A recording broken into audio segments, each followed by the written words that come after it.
Hello friends. आज मैं आपको बताने जा रही हूँ कंपनीज़ के बारे में। ठीक है, हम लोगों ने या आप लोगों ने अभी तक बेसिकली सिर्फ दो ही तरह की कंपनी के बारे में सुना होगा, या तो प्राइवेट कंपनी के बारे में या फिर गवर्नमेंट कंपनी के बारे में। लेकिन क्या आपको ये पता है कि कंपनीज़ कितने तरह की होती हैं? हम लोगों ने तो सिर्फ दो ही तरह की कंपनी के नेम्स सुने हुए हैं, बट कंपनी बहुत तरह की होती हैं। तो चलिए आज हम आपको बताते हैं कि कंपनीज़ कितने तरह की होती हैं। सबसे पहले कंपनीज़ के बारे में पता करने के लिए आपको सबसे पहले ये पता होना चाहिए कि कंपनी बनती कैसे है, कंपनी कब बन के तैयार होती है। ऐसा क्या होता है कि कोई एक छोटी सी फर्म कंपनी में कन्वर्ट हो जाती है। तो ये जानने के लिए कंपनीज़ एक्ट में जो उसकी डेफिनेशन दी हुई है उसके बारे में पढ़ते हैं। कंपनीज एक्ट के सेक्शन 2 सबसेक्शन 20 में लिखा हुआ है कि कंपनी वो होती है, कंपनी वो एक इनकॉर्पोरेटेड संस्था है जो किसी भी एक्ट में, किसी भी प्रेजेंट में चल रहे एक्ट में या फिर किसी भी प्रीवियस कंपनी लॉ में रजिस्टर्ड होती है। ठीक है, as per section 2 subsection 20 of the companies act 2013, company means a company incorporated under this act or under any previous company law। ये होती है कंपनी। ठीक है, किसी भी लॉ में, किसी भी प्रेजेंट कंपनी के लॉ में या फिर किसी भी अदर कंपनी के लॉ में, प्रीवियस कंपनी के लॉ में जब कोई भी फर्म या फिर कोई भी इनकॉर्पोरेशन होता है कंपनी के रूप में, वो कंपनी बन के तैयार होता है। अब बात करते हैं हम लोग टाइप्स ऑफ कंपनीज क्या होती हैं, कंपनी के कितने टाइप्स होते हैं, कितने तरह की कंपनीज होती हैं। तो आपको यहाँ पर दिख रहा है कि कंपनीज के टाइप्स कितने तरह के होते हैं। कुछ कैटेगरीज में कंपनीज के टाइप्स को डिवाइड किया गया हुआ है, जैसे कि साइज के हिसाब से कंपनी कितने तरह की होती है, फिर लायबिलिटी के हिसाब से कंपनी कितने तरह की होती है, देन आपका आता है कि कंट्रोल के हिसाब से कंपनीज कितने तरह की होती हैं, स्टॉक के हिसाब से कंपनीज कितने तरह की होती हैं, और कुछ अदर कंपनीज भी होती हैं। तो सबसे पहले अगर हम लोग बात करें साइज के हिसाब से, तो साइज के हिसाब से दो तरह की कंपनी होती हैं। एक कंपनी होती है पब्लिक कंपनी और दूसरी कंपनी होती है प्राइवेट कंपनी, जिसके बारे में हम लोग मोस्टली सुनते हैं प्राइवेट कंपनी के बारे में। ठीक है, तो दो कंपनी होती हैं साइज के हिसाब से, पब्लिक एंड प्राइवेट कंपनी। अब पब्लिक कंपनी का तो कोई भी क्लासिफिकेशन नहीं है, बट प्राइवेट कंपनी जो है, प्राइवेट कंपनी के भी दो पार्ट होते हैं, दो टाइप्स होते हैं। प्राइवेट कंपनी भी दो तरह की होती है। एक कंपनी होती है उसमें स्मॉल कंपनी, जो कि सेक्शन 2 सबसेक्शन 85 में डिफाइन है कंपनीज एक्ट के। दूसरी होती है 1% कंपनी, जो कि सेक्शन 2 सबसेक्शन 62 में डिफाइंड है।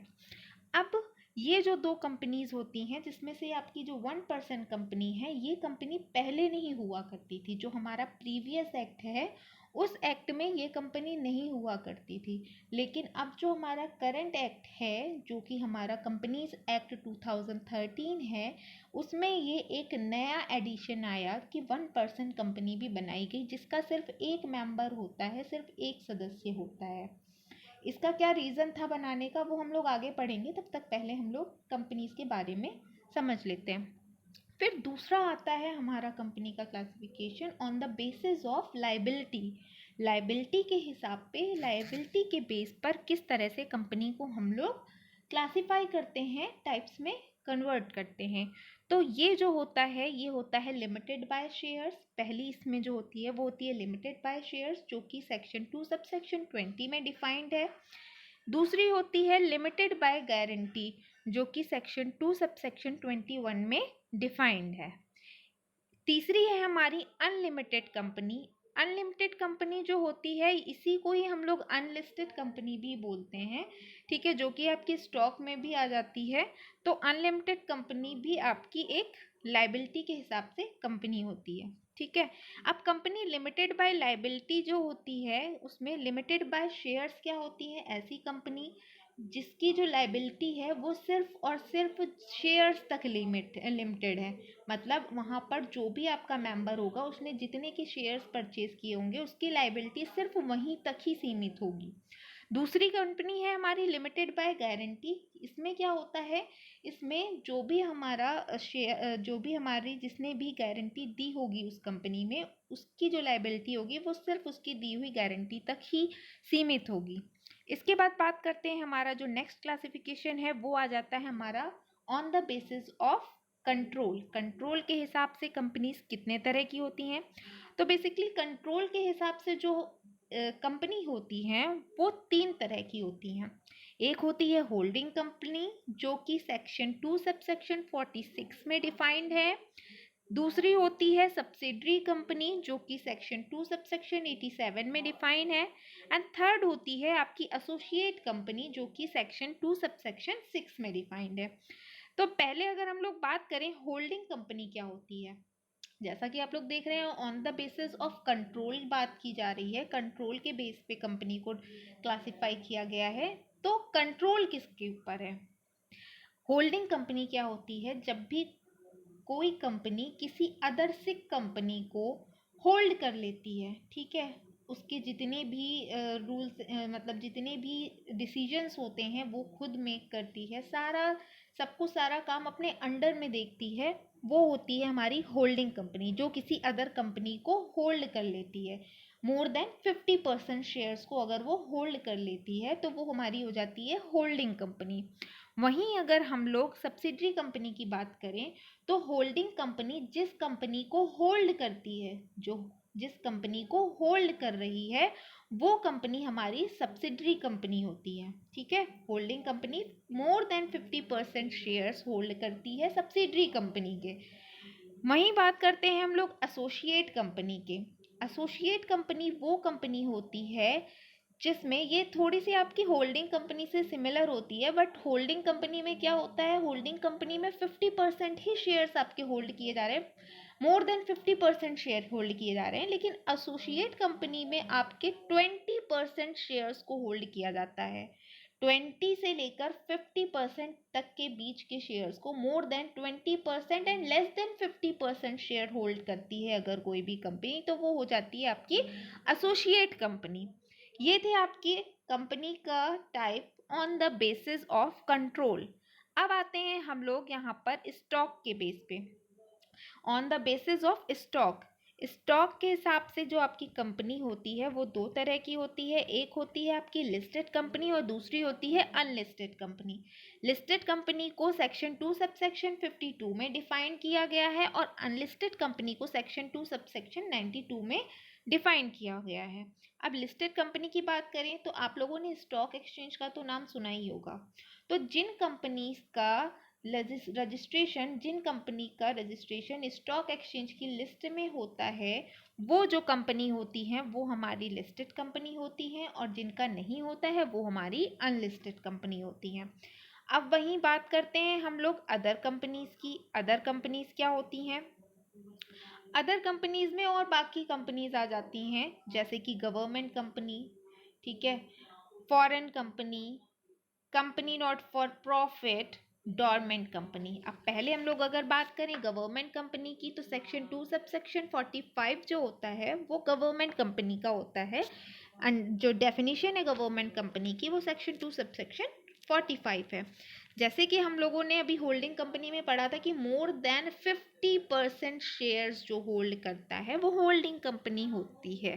ठीक है, अब गवर्नमेंट कंपनी में क्या होता है, more than 51% shares, more than 51% shares जो कंपनी, अगर कंपनी किसी भी कंपनी का more than 51% shares government hold करती है, चाहे वो सेंट्रल गवर्नमेंट होल्ड कर रही हो, चाहे वो स्टेट गवर्नमेंट होल्ड कर रही हो, या फिर दोनों मिलकर होल्ड कर रही हो, तो वो कौन सी कंपनी हो जाती है, आपकी गवर्नमेंट कंपनी हो जाती है। अब बात करते हैं फॉरेन कंपनी क्या है। फॉरेन कंपनी की डेफिनेशन 2 सबसेक्शन 42 में दी हुई है। ये क्या होती है, फॉरेन कंपनीज जो होती हैं वो क्या कंपनी ऐसी कंपनी, अभी मैंने जब आपको डेफिनेशन बताई थी कंपनी की, तो मैंने वहाँ पे वर्ड यूज़ किया था कि ऐसी कंपनी जिसका इनकॉर्पोरेशन किसी भी प्रीवियस लॉ में या करंट लॉ में, किसी भी प्रीवियस एक्ट में या करंट एक्ट में हुआ होता है इंडिया के, वो कंपनी कहलाती है। अब फॉरेन कंपनी के हिसाब में अगर हम बात करें तो ऐसी कंपनी जिसका रजिस्ट्रेशन किसी फॉरेन कंट्री के लॉ में या एक्ट में हुआ होगा, वो फॉरेन कंट्री होती है। बट कंडीशन ये होती है कि उसकी कोई भी एक इंस्टीट्यूशन, कोई भी एक फैक्ट्री, कोई भी एक ऑफिस इंडिया में सिचुएटेड होना चाहिए, यहाँ पे काम कर रहा होना चाहिए, तो वो फॉरेन कंपनी कहलाएगी हमारी लॉ के हिसाब से। वहीं बात करें अगर हम लोग company not for profit, company not for profit, NGO के नेम सुने होंगे आपने, बहुत सुने होंगे। ऐसी कंपनी जो प्रॉफिट के लिए काम नहीं करती है, वो जो होती है उसकी डेफिनेशन सेक्शन 8 में दी हुई है। इसीलिए इन कंपनीज को हम लोग सेक्शन 8 कंपनीज के नाम से भी जानते हैं। ठीक है, इसको या तो सेक्शन 8 कंपनी भी बोल सकते हैं, या फिर आप एनजीओ या एनपीओ, कई सारे नाम हैं, उन नाम से भी आप इनको बुला सकते हैं। लास्ट में आती है आपकी डोरमेंट कंपनी। डोरमेंट कंपनी क्या होती है? ये जो होती है आपके सेक्शन 4 सबसेक्शन 55 में डिफाइंड है। ये बेसिकली आपकी एक तरह से डेट कंपनी होती है जो कुछ ही मतलब पिछले 1-2 सालों से उसने कोई काम नहीं किया है, फिर काम किया है, फिर काम नहीं किया है, कुछ इस टाइप की जो कंपनी होती है, जिसके पास रेगुलर बेसिस पे वर्क नहीं होता है, वो हमारी डोरमेंट कंपनी होती है। तो ये था आपका क्या, ये जो हमने अभी पढ़ा, ये हमने टाइप्स ऑफ कंपनी पढ़ा। अब मैंने आपसे बोला था कि मैं 1% कंपनी के बारे में बताऊंगी कि इसको क्यों इंट्रोड्यूस किया गया। तो इसको इंट्रोड्यूस करने का जो मेन मोटिव था वो ये था 1% कंपनी को इंट्रोड्यूस करने का, क्योंकि पहले क्या होता था, प्रोप्राइटरशिप होती थी। अब प्रोप्राइटरशिप में क्या होता था, एक ही बंदा होता था काम करने वाला। ठीक है, एक ही बंदा काम कर रहा है, वो उसका प्रॉफिट हुआ तो भी वो उसका हुआ, अगर कोई लाइबिलिटी जनरेट हुई तो भी वो उसकी हुई।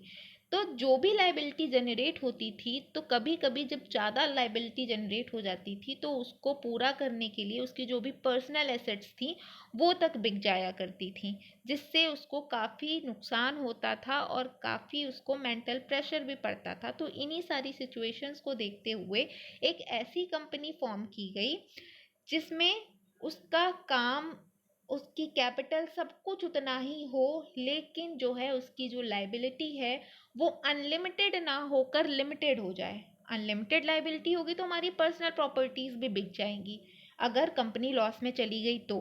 लेकिन अगर लिमिटेड लाइबिलिटी होगी तो सिर्फ कंपनी जो को उतना ही पे करना होगा जितनी कंपनी की खुद की प्रॉपर्टी होगी।